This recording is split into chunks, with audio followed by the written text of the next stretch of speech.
So if you're the coach or the GM who may only have one shot to go get a franchise quarterback, you're going to be leery about the concerns. If you're the owner who's going to be there over and over and over again and just wants that franchise-altering quarterback, that guy who is a superstar, you're more willing to tolerate the short-term factors that could get coach and GM to play it safe, to shy away. And obviously, with Bryce Young, the issue is height and weight. Scott Fitterer addressed the size concerns as it relates to Bryce Young yesterday. Here's what Fitterer had to say. Well, I would say this. When Russell Wilson came out, I think he had 3 balls batted down his senior year. Bryce had 2. So if you're talking just about Bryce, this doesn't seem to be an issue. When you grow up, a shorter quarterback, you learn how to, evolve your game and adapt and see the field. What about Bryce's weight? I mean, there's a lot of people that think he's going to play at 195. Is that a concern for durability and longevity? Yeah, I think, nutritionally we can do some things to educate him. We get him in the weight room. You can see when you really look at his lower body has gotten bigger. He's put on a lot of mass down there. A lot of times quarterbacks don't want to lift upper body because you get a little bit bound up. But there's some things he's going to naturally put on size as he ages as well. Again, going back to Russ, I think he came out at 200. Maybe he might have been 206 pounds. He's at 220 now. I mean, guys just grow. That's something he can control, and that's something we can help him with. We can't control the height. And, it's encouraging to hear him say that because the weight, to me, is the bigger concern because the physics aren't on your side if you're a smaller guy. You get hit, you get shoved, you get thrown to the ground, and what happens? Helmet strikes the turf. Concussion. Helmet strikes the turf. Concussion. 3 times last year, officially 2, for Tua Tagovailoa. That's my concern. I'm not worried about the height. You can work with the height. We've seen Drew Brees. We've seen Russell Wilson. To a certain extent, we've seen Kyler Murray. Yeah, I know that there are going to be coaches out there, as you've said in the past, Bill Parcells, below a certain level, I'm not interested. But it can still work. Of course it can. What doesn't work is if he gets shoved after he throws the ball, he falls down, strikes his head against the turf, and gets a concussion. That's a problem. Yeah. Obviously. Right. Because franchise quarterback needs to be able to play. No. And you can't be missing 2-3 games at a time because you got shoved by a guy that weighs 275 and you don't have the strength. You don't have the mass to keep your body from ragdolling through the air and your head from striking the turf. That's the key, and we just saw it last year. Yeah, no, we saw it last year. You could see inklings of it when Bryce Young plays, like I said, I think in my breakdown. He takes some hits, and you go, oh, my gosh, did a Mack truck hit him? Oh, no, that was only the nickelback who's 205 pounds, and he flies through the air. So that's where you go, well, it's going to be a different guy hitting him. And, even into that, he played through injury last year. I mean, he was hurt to start the year. He was not himself. He missed a game, right? Maybe 2. Was it a game or 2? Either way. So it's a being swept under the rug a little too casually. And there were 2, okay, Russell Wilson didn't have a lot of passes batted down. What is the one thing? I mean, Pete could tell you, you know this, but Russell Wilson doesn't throw the ball in the middle of the field. I mean, that's because of his height. There's no doubt. There was an issue with Drew Brees with that as well to a degree, unless it was right here, right? So, it is going to be part of a problem. And he's not going to have Alabama's offensive line to have space and then, oh, wait, here's Jahmyr Gibbs, here's a screen and all that. The game is going to be different. See, the job is to project it to the NFL, and that's where he scares me, right? There was no problem with Tim Tebow's throwing until he got to the NFL. We went, oh, he can't throw. Oh, no. Oh, Tua, as you're seeing, we had injury concerns, but it's gone he's hurt every year. And we've even forgotten about the injuries the first 2 years just because last year was so bad. We forgot that, he had the broken rib and got hit a few other times and had other issues too. That's what scares me ultimately is just the projection of it.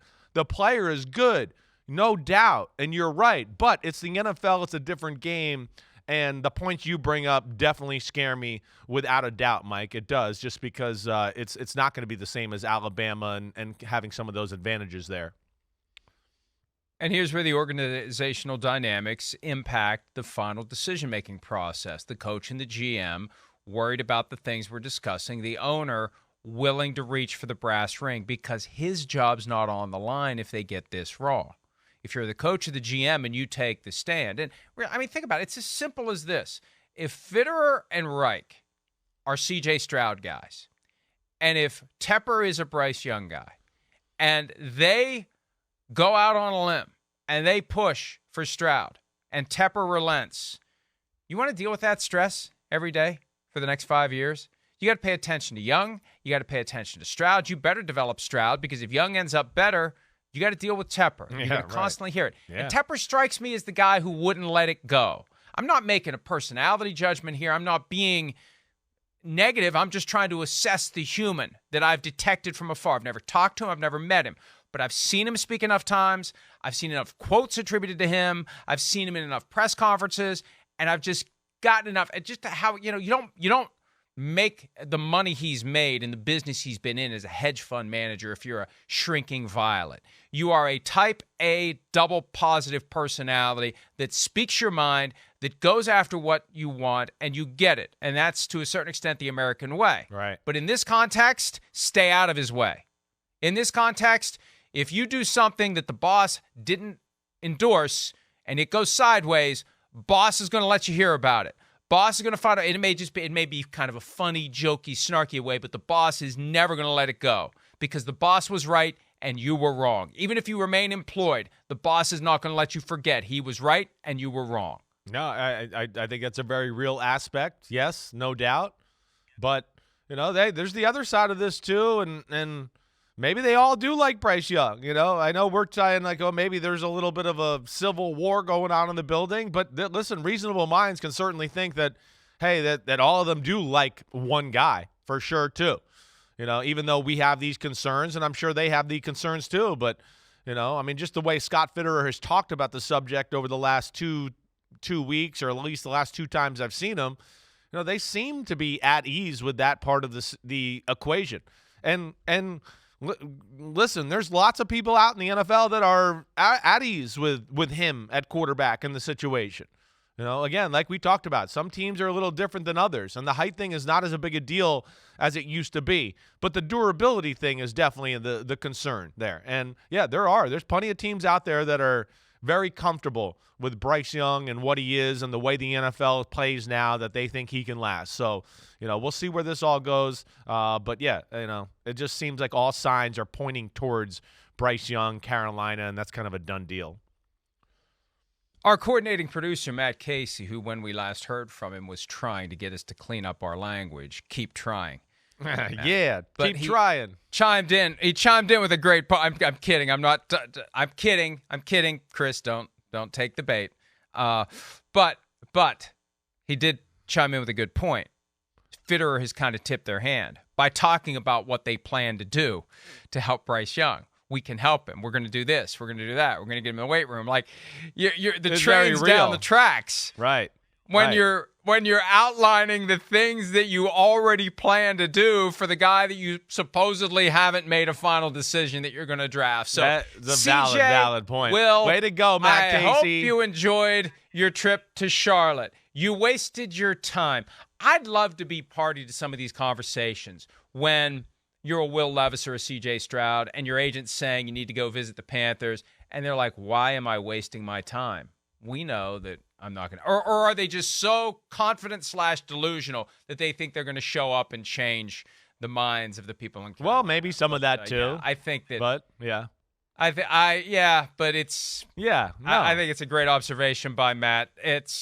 You don't talk about that issue with that kind of detail and just the way that he was saying it. It's not something that felt like ifs. It felt like whens. Kind of when. Right. We're going to get him here. We got a plan. They've already thought about it. Weight room and diet. They thought about all those things, right? So, yeah, it'll be interesting. It will. But, yeah, it just seems like all signs are pointing there. And that's where, again, I think the drama of the draft and everything there, yeah, we might not have it at number 1, but – Mike, you might get your wish at 2, because I do feel that that's a toss-up in the air right now, and then we'll see where the hell this goes from there, because it can get real exciting and fun. Hi, it's Mike Florio. Thanks for watching PFT on YouTube. Hit subscribe for the latest news and analysis from Pro Football Talk.